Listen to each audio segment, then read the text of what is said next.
Je pense que la plupart des chercheurs sont vraiment habités par la notion de curiosité, qui est toujours quelque chose d'assez présent.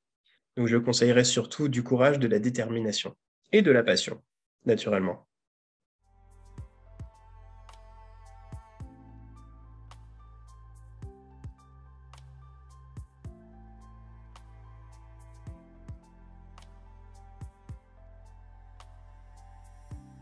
Je suis Pierre-Luc Lermite, je suis donc ostéopathe depuis un peu plus de 10 ans.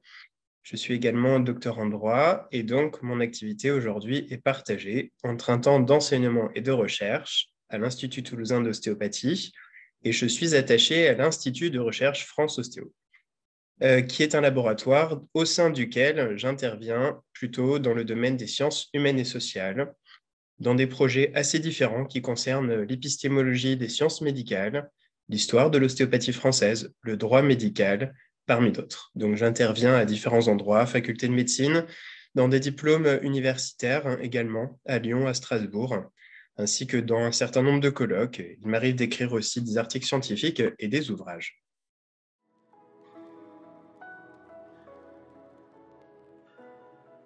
Introduction à la science ostéopathique, approche épistémologique, aux éditions Ellipse. Il est sorti en 2020. Donc, la question portait sur le thème de la science ostéopathique, si tant est qu'elle puisse exister, dans quelles conditions est-elle susceptible d'exister. Mon deuxième ouvrage s'appelle La médicalité, construite par la médecine et redéfinie par l'ostéopathie, aux presses universitaires du Midi. Donc, c'était un éditeur tout à fait agréable à fréquenter, qui porte sur le sujet principal de ma thèse qui concerne ce qu'on appelle donc la médicalité, c'est-à-dire l'essence médicale. Et mon dernier ouvrage est tout juste sorti aux éditions L'Harmattan, qui s'appelle La preuve médicale au XXIe siècle, qui concerne une approche épistémologique mixte, pour le dire simplement. On traite du sujet de la preuve médicale par le prisme d'abord des sciences de la nature, puis des sciences humaines et sociales.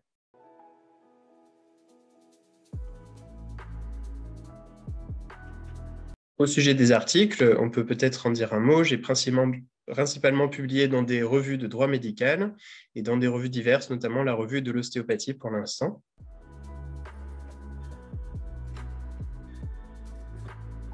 Mon emploi du temps n'est pas du tout fixe, étant donné que je suis assez sollicité sur des congrès. Et donc, mon emploi du temps s'articule beaucoup autour de ces congrès. Bien sûr, il y a aussi des activités promotionnelles autour des ouvrages pour être invité dans des universités et en discuter, par exemple. Donc, la plupart de mon temps est quand même basé sur de l'enseignement et de la recherche. Donc, ça dépend des établissements dans lesquels j'interviens aussi. Et l'activité de consultation est présente toutes les semaines à des amplitudes assez variables.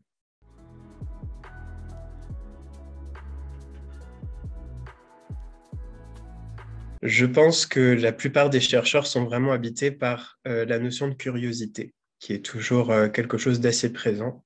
Je crois qu'André Breton parlait même d'œil sauvage qu'on peut déposer comme ça sur le réel pour essayer de le comprendre et de le décrypter.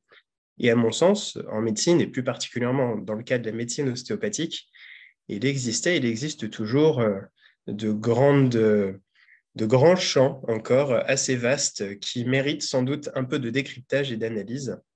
Et j'étais assez étonné de voir qu'il n'y ait pas spécialement de programme de recherche pour devenir chercheur dans le milieu de l'ostéopathie, professionnel en tout cas. Et donc, il a fallu prendre des voies détournées. Une succession de hasards m'ont conduit à faire du droit, vraiment une succession de hasards. Et petit à petit, le goût de la recherche est venu en l'appliquant à une autre discipline que l'ostéopathie. Et ensuite, j'ai essayé de mettre ces connaissances et cette méthodologie au service de la médecine ostéopathique. Pas seulement, mais notamment au service de la médecine ostéopathique.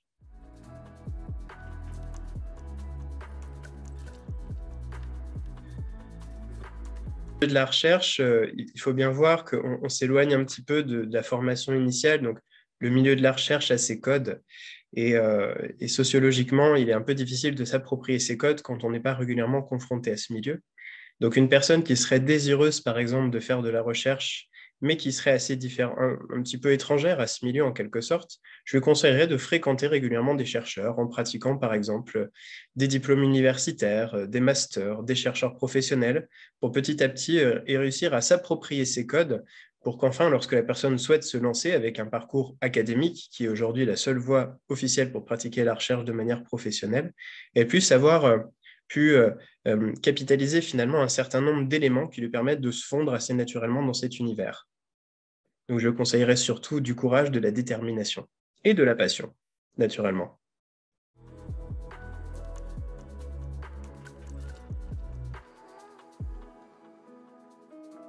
Je pense qu'il y a un manque, en effet, d'acculturation à la recherche qui conduit à procéder à des raisonnements qui sont des raisonnements plutôt identitaires, de défense d'une identité professionnelle, ce qui semble tout à fait compréhensible. Néanmoins, sans doute un peu en méconnaissance du milieu de la recherche, cela va sans dire, pour avoir une espèce de crainte que la nature de quelque chose soit altérée, encore faudrait-il pouvoir déterminer ce qu'est la nature de quelque chose. Et il ne suffit pas de se dire entre quelques personnes, la nature d'ostéopathie, c'est ceci ou c'est cela. Il faudrait pouvoir le déterminer avec précision.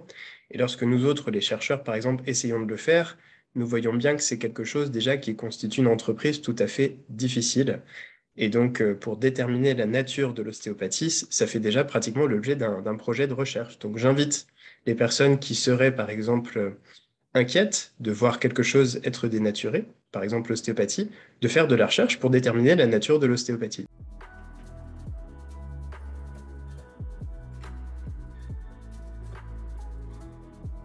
Pour l'ostéopathie humaine, ça fait déjà partie de la formation. C'est dans les textes réglementaires de 2014 où les enseignants sont obligés d'actualiser leurs connaissances pour proposer en fait aux étudiants le meilleur niveau de preuve à une question qui est correctement posée, c'est-à-dire normalement la définition de la science en quelque sorte.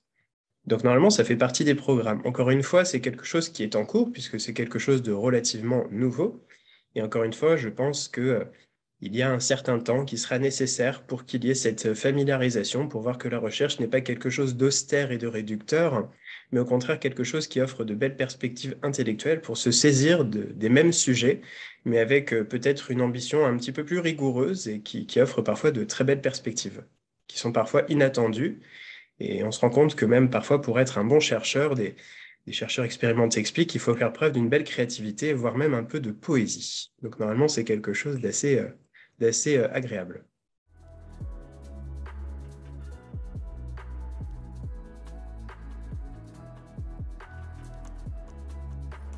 En réalité, ce sont des questions assez contemporaines, puisque la formation maintenant fait l'objet d'une réglementation en ostéopathie humaine.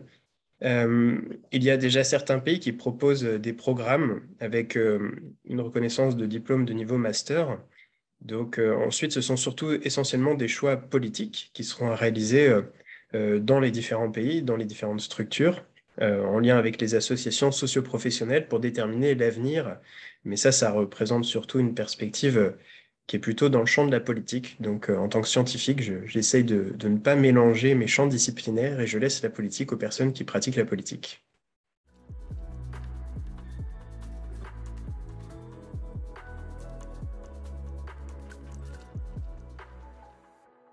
Les différences réglementaires entre les deux qui sont assez importantes. Peut-être on pourrait imaginer que l'avantage du cadre réglementaire de l'ostéopathie animale permettrait éventuellement une collaboration peut-être plus étroite avec les étudiants vétérinaires et ensuite les vétérinaires afin de réaliser peut-être des projets communs avec peut-être des financements mixtes et avec une double perspective qui pourrait correspondre justement aux bénéfices de l'expérience méthodologique des personnes du milieu académique de la médecine vétérinaire et des propositions innovantes des personnes qui seraient en ostéopathie animale, qui pourraient faire une hybridation assez stimulante.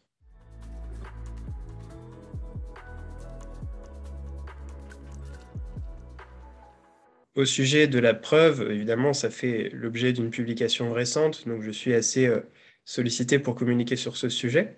Ce que l'on peut dire à titre de bande-annonce ou de trailer, c'est selon, c'est que globalement, le concept de preuve est un sujet tout à fait contemporain, puisque à cette heure-ci, les personnes, je crois, ont pu intégrer, notamment depuis la crise de la Covid-19, que la médecine n'est pas nécessairement quelque chose d'absolument hégémonique et qu'il existe des controverses, puisque c'est l'apanage des sciences d'avoir des controverses, à condition de respecter un certain nombre de critères. Et donc ces critères sont tout à fait susceptibles d'être discutés d'un point de vue de ce que c'est qu'une théorie scientifique, de comment on valide ou on invalide une théorie scientifique, de la différence entre la vérité et la preuve, la différence entre vérité et validité, etc. Et surtout, parfois, dans un deuxième temps, comment une société est susceptible de fabriquer des preuves, ou alors comment une preuve est susceptible de façonner une société. Et ça, c'est un sujet qui concerne plutôt les sciences humaines et sociales. Et c'est naturellement tout à fait vrai dans le domaine de la médecine. Au sujet des tables rondes, évidemment, c'est quelque chose d'assez différent, puisqu'il s'agit plutôt d'échanges et de partage de points de vue. Donc l'idée, ce sera surtout d'être vigilant à ce que les différents points de vue puissent s'exprimer, notamment d'un point de vue de ce que c'est qu'une connaissance scientifique, par exemple, d'une part, et puis ensuite, sur la masterisation, ce sera intéressant d'avoir des points de vue divers entre des spécialistes des sciences de l'éducation, qui ont une lecture très particulière de ce que c'est que la formation, et d'autres professionnels qui ne sont pas nécessairement issus des sciences de l'éducation, mais qui peuvent apporter un point de vue complémentaire tout à fait nourrissant pour la discussion.